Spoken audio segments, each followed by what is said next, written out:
Today we are heading back to the museum, starting with the interior design and then moving on to the facade. This raises a question. What happens with the Jurassic World sets? I might have gone a bit overboard with chipping, as I only need 2 or 3 dinosaurs for the interior. The rest is for the kids, who are excited to build with instructions again. Before we start building, I'll construct the entire ground floor along the building table and later just lift it into place. It will sit at jumper plates and bricks. Then we can finally start building. The base plate is laid out and the first diorama has been created. 2 dinosaur Webrick have already been added, all set in the wild just like it used to be. Not sure if it fits, but it looks really good. I'll need to add glass elements to the entire front, but I won't modify anything with trans clear, as I think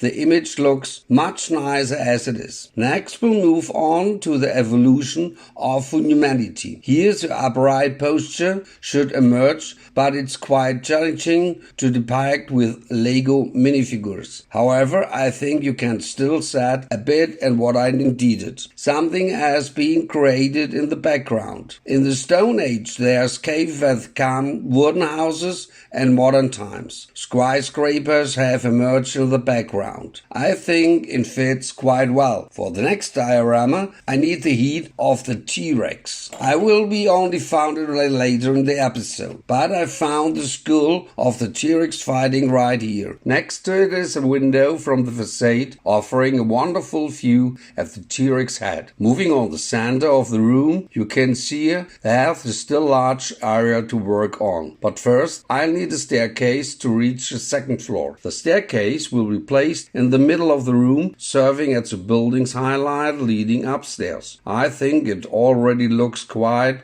cozy.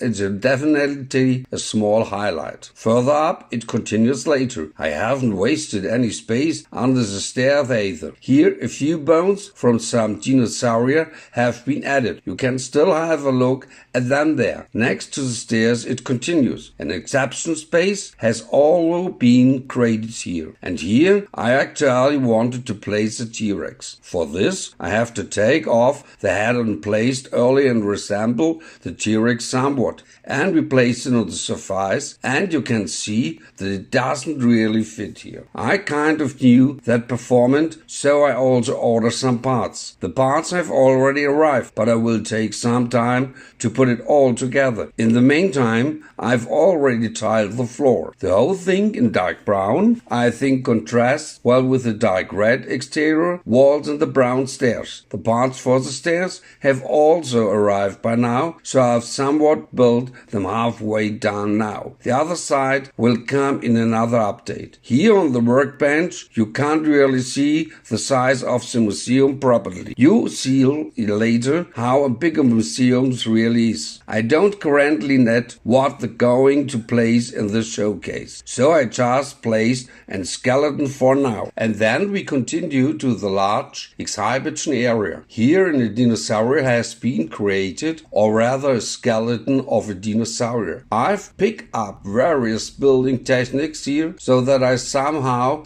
close to a dinosaur. I think I've succeeded quite well here. The size fits perfectly too. The heat will be later peek into the second floor, and with the skeleton the first module of the museum is also finished. What does finished mean? You still see a lot of studs, but for now I'll work of one half today and completely entirely, and then the other half. I will also build everything in a modular construction. This way I will much easier for me to deal with the lighting and height for the cables. Otherwise I don't think there's much more to say about the first module, except that I've built a display case and a couch for people to sit and comfortably view all the except. Now let's move on to the second module. As you can see, it's a bit smaller than the first one, but that doesn't mean it's less complicated. I was just as complicated as the first module. Let's go through it step by step. Here we have the entrance and the ticket counter with a small window into the ejectment room, and well, tickets will be sold. There's all the desks some shells, and a few exhibits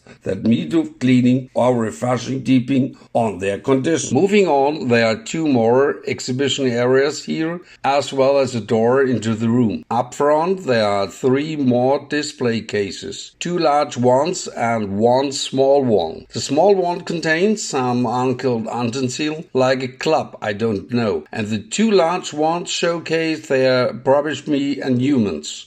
A man and a woman fitting perfectly with the theme of the museum. Prehistoric dinosaurs, skeletons, and everything else. I really like the theme there and the side. And this image on the outside has become quite vivid by now. We can also take a look into the new coffee room and the vestibule. Unfortunately, you can't see much more because the museum's ceiling height is really high. But that's not the bad thing, as it gives the museum a certain grandeur. Now the question remains, what will go on the other side to the floor? I'm completely clueless about the tame series I built here. Feel free to leave a comment suggestion. What would you like to see besides the dinosaurs? I honestly have no idea at the moment, so I would be grateful for any suggestions. On the top floor, there's still space for two more teams, so space 1B and ensued for it's really loose and I have some fun here.